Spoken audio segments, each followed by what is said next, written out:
Գիտեք, ռեգիոնալ համագործակցության ամենաիրական ֆորմատը հենց 3 գումարած 3-ն է։ Բարբերաբար Նիկոլ Փաշինյանն էլ է դրա մասին ակնարկում, բայց իր արտաքին քաղաքականությունը հակադրության մեջ է ռեգիոնալ համատեքստին։ Ուրեմն 3 գումարած 3 այլընտրանք չունի։ Հավատացած եղեք, որ սա մեր ռեգիոնին վերաբերվող կամ մեր ռեգիոնի օրակարգերով զբաղվող ամենակենսունակ ֆորմատն է լինելու, որտեղ ինչ է այս ֆորմատը։ 3 գումարած 3-ը Հարավային Կովկասի եւ Հարավային Կովկասում իրական ազդեցություն ունեցող ռեգիոնալ գերտերությունների, այսինքն Ռուսաստանի, Իրանի եւ Թուրքիայի մասին է։ Եվ հավատացած եղեք, որ հերու չի այն օրը, երբ որ մենք արևմտյան պատրանքներից վերջնականապես կձերբազատվենք, հերու չի այն օրը, երբ որ կգիտակցենք, որ սա հենց այն հարթակն է, որտեղ իրականում լուծվելու են մեր հարցերը։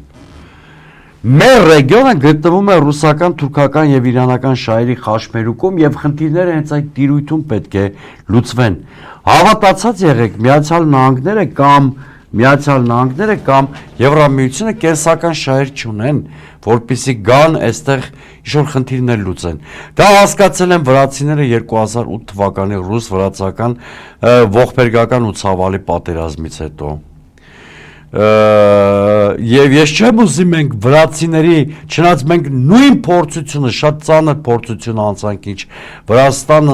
Վրաստանի հասարակությունն նրա էլիտան, բայց մենք ի տարբերություն վրացիների այս կենսականը բանը չենք հասկացել։ Հիմա կարող են ասել Վրաստանի օրինակն ես բերում, բայց ինքը 3 գումարած 3-ին չի մասնակցում, ժամանակի խնդիր է, մի օր կգա կմասնակցի, որովհետև եթե Բիձինա Իվանիշվիլին եւ նրա իշխանության ներկայացուցիչները սկզբունքորեն դեմ չեն Ռուսաստանի հետ հարաբերությունների կարգավորմանը, ուղղակի պատկերացումների տրամագծորեն տարբեր լինելն է, որ նրանց դերևս ուղղակի բանակցությունների չի տարել Ռուսաստանի հետ, ժամանակի ընթացքում իշոր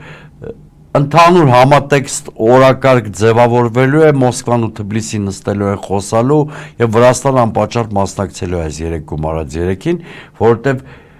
ռեգիոնալ կոնտեքստից դուրս հատկապես Հայաստանի եւ Վրաստանի տիպի երկրները, որոնք շատ սակավ ռեսուրսներ ունեն, չեն կարող լուծել իրենց խնդիրները։